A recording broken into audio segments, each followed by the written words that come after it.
We're going to go through a generic slicer called Chitubox today.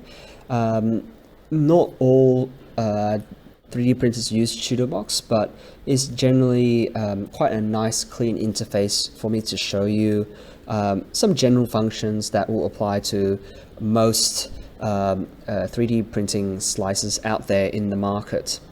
So first of all, you're going to open up or boot up Chitubox. And then you've got this kind of like flat plane. Now this is basically your print bed, and basically zoom in and out is the scroll button. You want to rotate, you basically hold the right mouse button and you drag it, okay? And if you want to kind of like move up the plane, yeah, you could use basically hold the scroll button and it'll move, or you can use the left mouse button, hold it and drag it like so. Okay, I'm going to go into settings. Now I have some settings already preloaded onto Chitubox, but you'll always have a default program. If you need to add a new printer, you will basically go plus, and then Chitubox will have, not all, but they'll have a large range of printer settings already on it. But anyway, I'm going to not do that. I'm going to go into the default, and then you can either go profile, that's what you start off with, but I'm going to choose the Cybermed ODS model 100 setting. Now, the 100 basically stands for 100 microns. In dental, you're generally going to be printing in two types of settings, at 50 micron layers or 100 micron layers. 50 microns layers basically means that it's going to take more time to print, but what you're printing is going to be more accurate because each individual layer is only 50 microns. Whereas if you print at 100 microns, it's going to print faster, but you're going to sacrifice some accuracy with that. So things like general study models, wax-ups, I print my splints and surgical guides even, I print them all at 100 microns.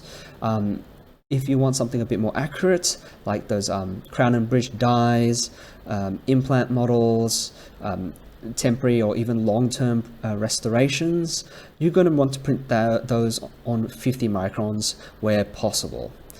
So that's in a nutshell the the differences between printing at 50 and 100 micron layers. So we're going to go to print. Now don't worry about this, that's superfluous. The prints is basically where you have all the settings that have been calibrated for this particular printer, which is the on-demand ODS.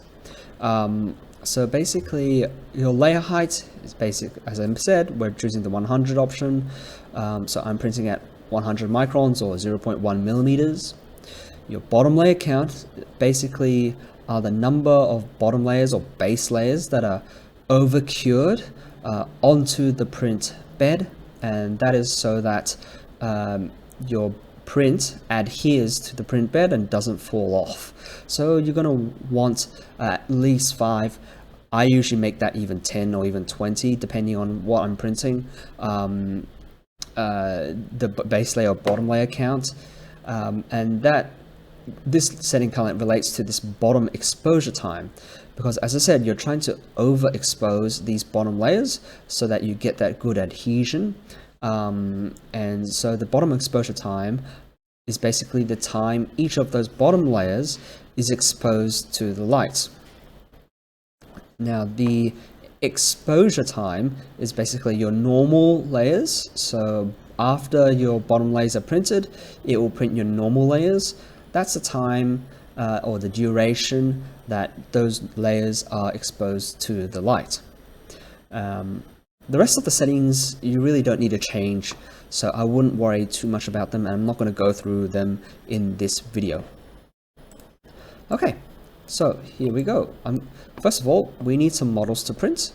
So I'm going to bring up two models, maxilla and mandible. Okay. Alright, so we got a lower jaw model and upper jaw model. I'm going to untick select all so I can move each model individually. Okay. Now, in Dental, you don't really need to use this scale option or mirror option, so I'm not going to go through them. What is important is learning how to get used to this interface and how to move your models in the 3D space. So basically, let's print this, because this, let's print this lower model on supports, and we'll print this upper model flat on the bed. So as I mentioned, you can imagine this flat plane is your print bed. So actually in real life, this is actually the real situation, okay? Now, we want to print this upper model flatten on the bed, so we're going to move it, all right? And what we need to do is we need to click this rotate button. And of course you can rotate it manually, so you can double click on the model, you can move up and down on this plane or on this plane, or I mean it really is up to you. Or if you want to print flat, go to flatten by face, and it's going to give you this little print point, and you basically press on the surface that you want the print to be. Basically you want that surface to lie flat on the print bed. Okay, so you have this red dot and then you click, and there you go.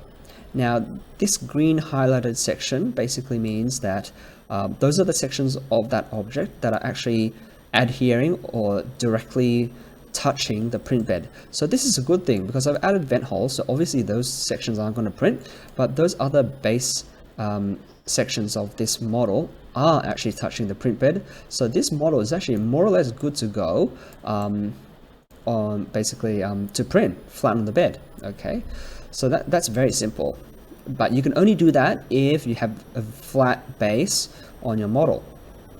Now, as I said, we're going to print this on supports.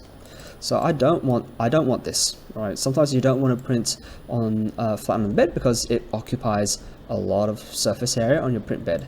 You want to print it upright. Okay, so you're going to double click, and you see these circles. They're basically where you're going to rotate. Okay, so in order for you to rotate, move your cursor, highlight the plane that you want to rotate on. Okay, I want to print it more or less vertically, so I'm going to put my cursor on this red circle. Now you left click, hold it, and you drag it up. Okay, or drag it however. Okay, and there you go. Alright, now I don't like it that one end is a bit lower than the other, so I'm going to do, once again, you rotate, this time on the green, and we're going to just carefully move it to improve the symmetry. Okay, it's not going to be perfect, but that's fine. Now, we're going to move on to supports. Now, we don't need to support this because we're printing on flat, but we do need to print this, because how else is this model going to attach to the print bed? And this is your support tab right here. Okay, now when you click that, you'll have all of these numbers which you won't understand, right? I'll go through them.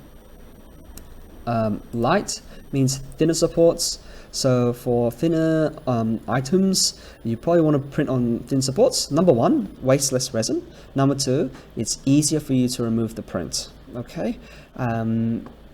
Medium, heavy, you're not really going to use heavy. Medium for models like this, or if you're printing solid, basically they're a bit thicker, a bit stronger, so there's less chance that your print is going to fail, because the supports are stronger, so it's going to hold on to your printable objects a bit better than your lighter supports. Okay, so your lighter supports you're going to want to use for your crown and bridge, medium supports for your study models like this. Okay, and then you basically you don't really need to worry too much about these. You just stick with the default settings. But contact shape, you can see over here is I've clicked none. Some people use sphere, but I feel none is fine. In this section, contact diameter, basically if you change it, you can see on the screen on the right how much it's going to change. I'd stick to 0.8. And contact depth, 0.4 is how deep your contact goes to. So you can see the more I increase, it's actually embedding into my print a lot more. Okay, I'm going to stick to 0.5. For models, generally it's around 0.5. Okay, now connection shape. Once again, it's usually you stick with a cone. I don't really change it. Upper diameter, once again, I use 0.5 for models, and you can see the nice thing about Chitubox is that it gives you a visual representation of what you're doing when you change the support settings. So 0.5, you can see if I get it bigger, that little top section gets bigger and bigger. Okay, so I'll stick to 0.5. Lower diameter is kind of like at the base of the support, how big that goes. I'm just going to stick to 0.1 actually, and connection length. So that's kind of like how long that support goes for. You don't really need to change that. Now, once again, auto supports. A lot of people do use auto supports. I think it's fine depending on what you want to do. I think the main auto supports setting is this density option, because that will change how many supports you have. I'm going to stick with 70, so the default. And basically you have two options here now. You have plus platform or plus all. Okay, plus all means that you're going to actually have supports within supports. So that doesn't really make sense. But basically, let's say in this section over here, where you've got a missing tooth, you'll actually have one support dragging up from here, where my cursor is, right to the top of this tooth. Okay, which sometimes you want it, sometimes you don't. Generally speaking, in dental, you don't want it. So I just stick to the plus platform. Okay. The other section that you really need to be concerned of is this raft section. That basically prints this bottom raft, which is usually beveled, which is a good thing because beveled rafts tend to be a lot easier to remove. So yeah, you make sure you definitely want to print with a raft. Anyway, I'm going to press this plus platform, and it's going to generate my supports. Okay, and there you go. It's going to print all of this. Now, there are some things that I'm not too happy about. Obviously, if you want all of these details, that is all going to get affected with your supports. So I don't really like that. If you want to remove supports or delete supports, you go press this delete button, and you basically highlight the supports that you don't want. Okay, and you just click, basically left click, and you just click the ones that are touching where you don't want. You just click clicking.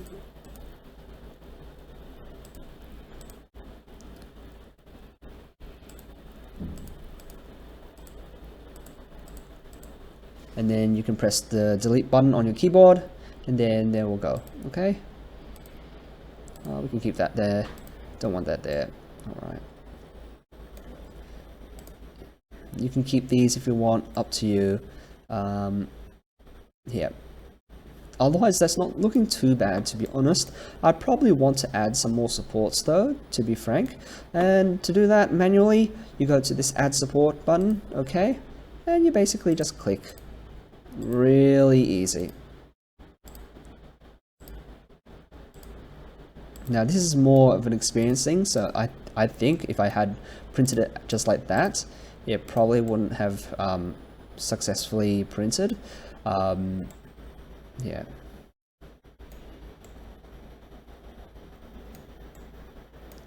Now we've got this weird support that's just floating in the middle of the room. I'm going to delete that.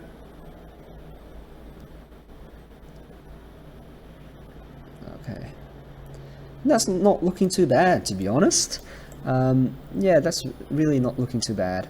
The only other places that I'm concerned of is basically these areas where sometimes, because you have to imagine is printing from the top down, sometimes it doesn't look like it's going to be the case in this situation, but if you've got retroclined incisors, that are tilted very lingually. You got to be really careful in those situations, because sometimes you will definitely need to support those sections, because if you don't, you can imagine that when it prints, like this is the sequence, yeah, basically it will print those retrocline incisors first, but because they're not supported, nothing's actually going to print, and then you'll end up with a print failure. Okay. And then if you're happy with that, you go back to the main menu, and there you go. Okay, so we're printing this upper model flat on the base, and then we're printing this lower model more or less vertically, and then you can either slice, or if you want to save it as a separate STL file, and then you basically save as all models, and then you just choose STL. Okay, and that's basically how, in a nutshell, how to use Chitubox. Lots more involved, but we'll go through that in the actual course.